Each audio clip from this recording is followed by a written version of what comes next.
Você saiu da prisão, você conseguiu um emprego, você conseguiu uma namorada que Deus escolheu para você, tanto é que ela está aqui hoje, ela é sua esposa. Como é que é o nome dela mesmo? Rosângela. Rosângela.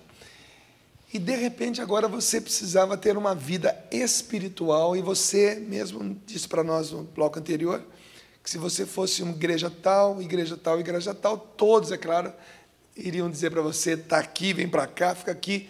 Mas você queria que Deus mostrasse. Como é que Deus mostrou o lugar onde você iria fazer essa caminhada? Bem, Dunga, você sabe que tudo que a gente está narrando aqui, procurando sempre resumir, né? Porque o leque é muito grande. Por isso que nós vamos ter que ler o livro.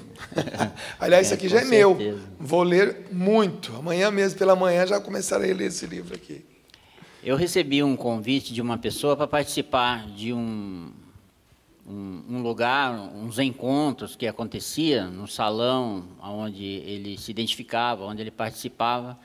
Eles não se diziam religião, mas sim uma filosofia de vida, mas se falava em Deus e coisa e tal. E lá comecei a participar. Até que um dia fomos morar como inquilinos, né, de um casal católico, no fundo da casa deles, né, na cidade de Votorantim. E a esposa, né, do casal, ela era a coordenadora da limpeza da igreja. Então, acontecia as missas às 9 da manhã, 7 horas ela ia para lá fazer uma limpeza e começou a levar a minha companheira junto, né? Eu achava até um absurdo, né? Trabalha a semana inteira, chega domingo, em vez de dormir, vai 7 horas da manhã para varrer a igreja.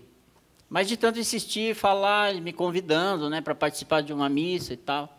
E eu indo lá, nesse outro lugar, porque eu ouvia falar de Deus e até que me sentia bem. Mas de tanto que elas me convidaram, eu fui para participar de uma missa. E aí, Dunga, foi em 98, pela primeira vez na minha vida eu pus o pé dentro da igreja católica, de uma igreja católica. E a sensação, engraçado é isso, né? A sensação que eu tive, né, ao entrar, olhar as imagens, o Jesus crucificado, né? Alguém dizer para mim que ele morreu daquele jeito porque ele quis, por amor à humanidade. Então, tudo isso foi me deixando maravilhado, e a sensação que eu tinha é que eu estava voltando para casa. E eu achava estranho isso, porque eu nunca tinha posto meus pés dentro de uma igreja. Mas tudo bem, e as duas me deixaram lá no meio da igreja, foram lá para a porta, e começou a missa, a igreja encheu, eu participando, assistindo, né, a missa, vamos dizer, porque eu não sabia o que ia participar de uma missa ainda. Fiquei maravilhado com a homilia do sacerdote, padre João Alampe, né? E chegou o momento da comunhão. Chegou o momento da comunhão, eu vi todo mundo levantando, indo para a fila. Eu falei, eu vou lá também comer aquela coisinha branca que estão distribuindo lá. E foi o que eu fiz, eu entrei na fila e comunguei.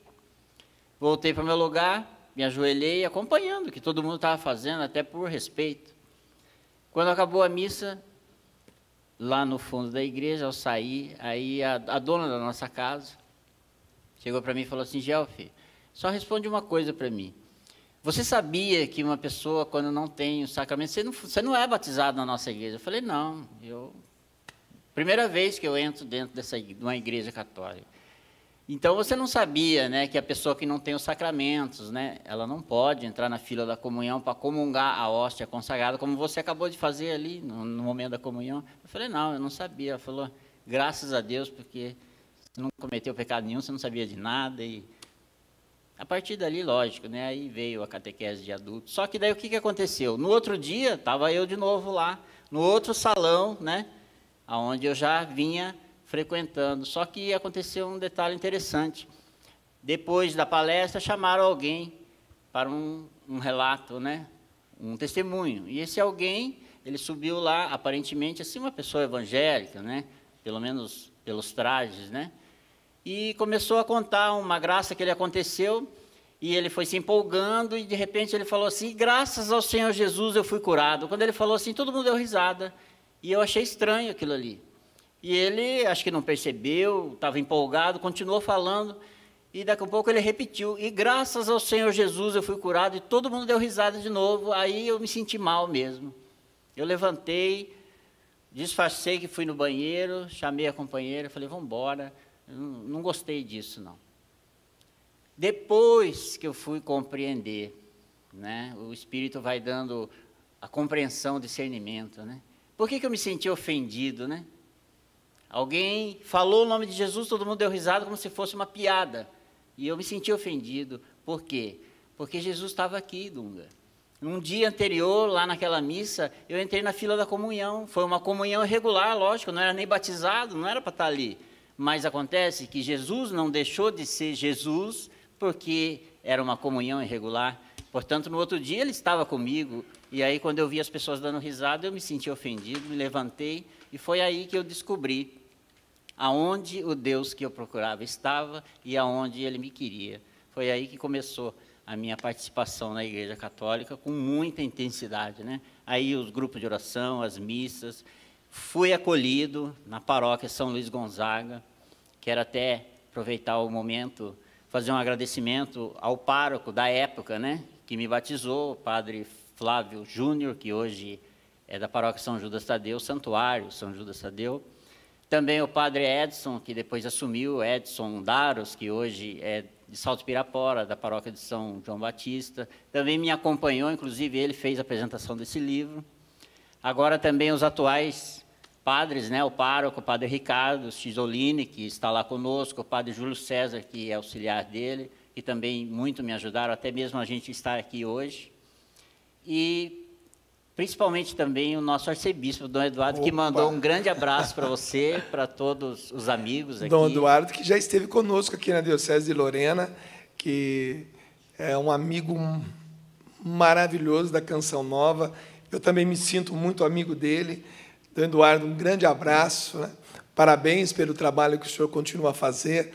E que bom que ele se recordou de mim e mandou esse abraço. Assuma esse abraço como sendo um abraço de bênção. Né? Dom Eduardo, simplesmente uma pessoa fantástica. Vocês ganharam um baita de um presente para a arquidiocese de vocês. Isso é fantástico. E, claro, né, outras pessoas, como alguns líderes da renovação carismática da nossa arquidiocese, muitos irmãos, né, carismáticos, entendeu? Aprendi muito. E hoje, com a graça de Deus, né, a gente caminha evangelizando, pregando, aonde as pessoas chamam, a gente vai. Consigo fazer, com a graça do Senhor, um trabalho em casas de recuperação em Sorocaba, né? Algumas delas, inclusive a Rumo Certo, né, que tem o presidente Celso, que é uma pessoa excelente. E a gente faz um trabalho de pregação, um trabalho de orientação espiritual. Então, eu vejo no rostinho de cada um daqueles irmãozinhos a minha vida, né, um pouco de mim, porque eles também estão tentando e lutando para sair daquela situação, daquele fundo de poço, né? Então, hoje, você poder estender a mão, né, e poder mencionar que existe um Deus que é poderoso e que, ao mesmo tempo, ele é rico, ele é a excelência, a perfeição, o extremo, o glorioso, mas, ao mesmo tempo, ele desce na nossa miséria para nos acolher e para nos fazer perceber que nós nunca estamos sozinhos, que ele nos ama e que quer e tem uma vida nova para todos nós. Você nunca está só, né? Você nunca está só. Eu acho que, se eu pudesse fazer uma pregação, por melhor que ela fosse, ela não seria como o seu testemunho hoje aqui, Gelf, para nós, de onde Deus te tirou, onde Deus foi te buscar, né? E como Deus mudou a sua vida. E o maior testemunho para mim são essas pessoas aqui que vieram lá de Sorocaba, inclusive a dona Ruth aqui, é Ruth? Como é que é? O nome da senhora é? Kátia, perdão, Ruth não, Kátia. Está mandando um abraço para os netinhos, é isso? Qual é o nome dos netinhos? O Samuel e o Moisés. Não é você não, viu, Samuel? O outro Samuel.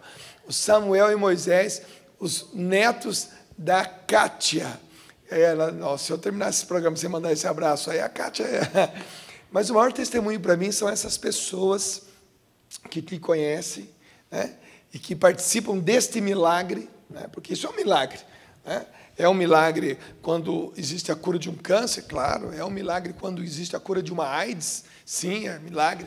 É milagre quando uma cura de um problema congênito aí de coração, é milagre. Mas o maior dos milagres, para mim, é a conversão de uma pessoa. Isso, para mim, é, sem dúvida, para mim, o maior de todos os milagres, quando uma pessoa se converte. E quando uma pessoa se converte nas condições que você narrou para nós, quer dizer, que foi a sua vida, né, desde a sua infância, depois da perda da mãe, a perda do pai, tentativa de suicídio, prisão, quer dizer, e Deus falando, Deus não abandona ninguém, Deus não abandona ninguém. Agora eu gostaria, Gelf, que você, olhando para essa câmera aqui, que é a sua agora, essa ou aquela, qual que você prefere? Qualquer uma das duas. Existem pessoas nos acompanhando, tenho certeza absoluta, passando por momentos difíceis, né? Realmente horríveis, e que muitas vezes duvidam, né, desta companhia de Deus, que Deus a escuta, que Deus a percebe. Eu gostaria que você desse uma palavra, né? Fique à vontade mesmo de falar com essa pessoa, que muitas vezes ela está lá no quarto dela, deitada na cama, com a televisão ligada, ou então sozinha na sala, ou no trabalho, ou no hospital, e ela, não, Deus não existe, ou então Deus não liga para mim. Gostaria que ela ouvisse da sua boca, que passou por isso, que você desse uma mensagem para essa pessoa. Eu gostaria de dizer, sabe, Dunga, até entrando mesmo nesse contexto, mencionar aqui algo que mexeu muito comigo. Como eu narrei, eu vivi numa prisão, né? Já vamos ir logo lá no fundo do poço mesmo. Numa prisão eu aprendi a conhecer verdadeiros filhos de Deus, que normalmente a nossa sociedade despreza e descarta. Ali eu conheci pessoas que amam, e eu quero dizer assim, você que pode estar aí no fundo de uma cadeia, talvez não só a prisão das grades, mas a prisão do álcool, da droga, a prisão do vazio, da amargura,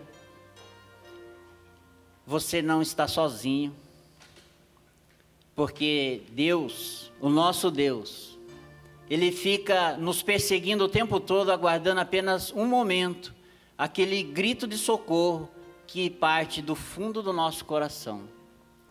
Você que tem um filho que está numa situação dessa, uma filha, não desista de orar, não pare de pedir ao Senhor, porque nenhuma lágrima, nenhuma oração que parte de um coração sincero passa despercebido no coração de Deus.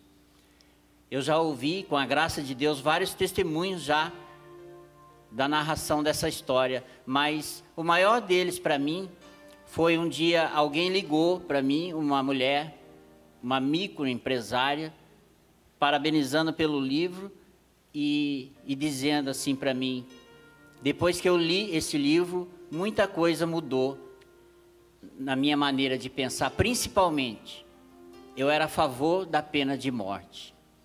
E hoje eu consigo olhar para essas pessoas que estão encarceradas de uma maneira diferente. Isso para mim já bastou todo o sacrifício, toda a luta, todo o sofrimento. E isso eu quero passar para você, que está vivendo aí o seu fundo de poço. Tem jeito sim. Acredite, creia, confie e se entregue a esse Deus e você verá as maravilhas acontecer na sua vida. Gelf Franco Luiz, você nunca está só.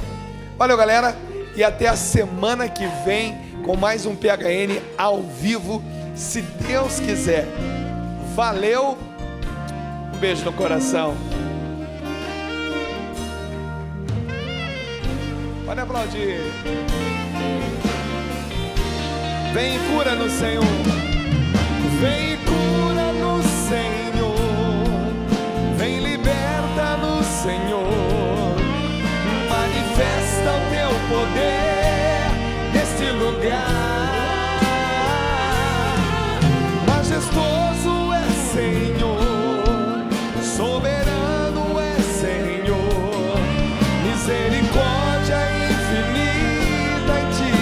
está.